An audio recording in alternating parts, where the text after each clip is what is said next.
l'attente est longue, mais comme vous, nous regardons votre montre, toutes les 10 minutes dans l'espoir que l'heure soit venue.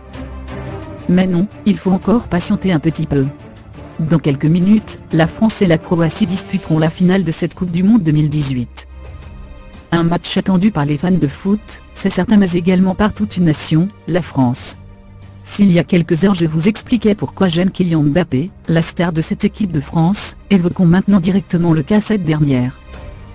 Une est forte, elle a su braver de multiples épreuves, on pense notamment à ce match redouté contre la Belgique, mais pour en sortir complètement grandi. À tous les joueurs qui ont fait ce mondial et surtout, qui nous ont fait rêver, nous vous disons d'ores et déjà merci. On affrontera la Croatie en finale de la Coupe du Monde. Rendez-vous dimanche à 17 h. First de Trouble Fracro, we will face Croatia in de finale. See you on Sunday. Une publication partagée par Équipe de France de football, at Équipe de France, le Time 11 juillet 2018 1:40 p.m. On ne le dit pas assez, mais l'équipe de France a vécu un superbe mondial. Certains parmi nous seraient tentés de dire que ce n'était pas parfait, mais ce n'est pas grave, nous savons que tout n'a pas été parfait. À quelques minutes de cet ultime match, on ne peut que se dire que seuls les 23 joueurs de cette sélection ont accompli est fabuleux. Les 2-1 contre l'Australie, 1-0 contre le Pérou, match nul face au Danemark, 4-3 contre l'Argentine, 2-0 contre l'Uruguay et enfin 0 contre la Belgique. On le répète, ce n'était pas parfait, mais leur match était rempli de beaux gestes et de grands moments de complicité. Célèbre comme Kiki. Une publication partagée par Antoine Griezmann, Atento Griezmann, le Time 11 juin 2018 à 9:55 p.m. Le 10 juillet 2016, la France perdait face au Portugal lors de la finale de l'Euro. Les larmes, les têtes baissées, les regards vides. Nous nous en souvenons tous. Et c'est parce que leur peine était également la nôtre, que nous sommes aujourd'hui et plus que jamais ravis de les voir en finale de Coupe du Monde. 20 ans après notre première étoile, il y a de quoi rêver, après avoir déjà marqué 10 buts à 2 durant ce mondial, il va sans dire que Mbappé et Griezmann sont dans les starting blocks pour nous faire remporter cette seconde étoile tant espérée. Modeste et humble, sauf parfois en conférence de presse, ces deux joueurs cristallisent tout l'amour des Français pour le foot. Lève les mains si tu es en finale de la Coupe du Monde, First de Trouble Frabel, Rizuran et Fimarine de Dolcu finale.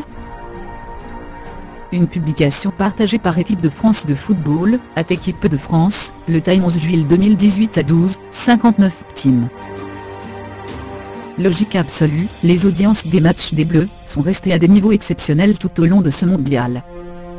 Ainsi, si nous étions 12,5 millions à regarder leur entrée face aux Australiens, nous étions 19,1 millions à les voir se qualifier pour la finale en battant les Diables Rouges, les Belges.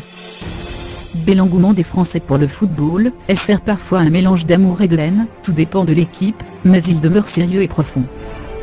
Moment de liesse attendu et espéré, la victoire des Bleus permettrait à toute une jeune génération de découvrir ce que c'est que de gagner une Coupe du Monde. On attend de nous, les gars, fiers de faire partie de cette famille et bien sûr fiers d'être, à Équipe de France Fiers de Pro Bleu. Une publication partagée par Blaise Matuidi officiel, @Blaise Matuidi officiel, le Time 6 juillet 2018 à 9:49 p.m. Nous pourrions passer un long moment à évoquer les statistiques de chaque joueur. Mais au lieu de cela, évoquons simplement les coulisses de cette Coupe du Monde, et tous les petits moments de bonheur que chaque joueur a partagé avec nous via les réseaux sociaux. Ultra connectés, nous vécûmes en temps réel leur bonheur, comme lorsqu'ils se sont qualifiés pour ce mondial. C'était en octobre dernier, l'équipe de France venait de battre la Biélorussie 2-1. Depuis, nous nous sommes pris d'affection pour l'enceinte Bluetooth de Presnel Kimpembe, les punchlines d'Antoine Griezmann en conférence de presse, les expressions faciales de Blaise Matuidi ou encore les passes alambiquées d'Olivier Giroud. Avant ce mondial et encore plus pendant, nous avons vibré avec eux, dansé sur les morceaux qu'ils adorent, et ri à chacun de leurs délires. Drôle et touchante, cette équipe de France a été à la hauteur de nos attentes, et nous a permis d'oublier une bonne fois pour toutes l'affreuse expérience du mondial 2010 en Afrique du Sud. YESS, at Équipe de France. Publication partagée par Kylian Mbappé, Akamba 29, le Time 23 juin 2018 à 9:33 p.m. Au moment de vous révéler 10 choses que vous ignorez sur l'équipe de France, nous avons oublié un point important, ces joueurs sont désormais une belle et grande famille. Souvent critiqué, Didier Deschamps a cette année fait des choix logiques, cohérents et cruciaux. En écartant une bonne fois pour toutes Karim Benzema, le sélectionneur de cette équipe, a permis à cette dernière d'être aussi soudée voire encore plus qu'en 1998. Et on ne va pas le nier, cela fait un bien de fou de voir à la télévision de jeunes athlètes heureux et épanouis, en train de vivre l'un des moments les plus importants de leur vie.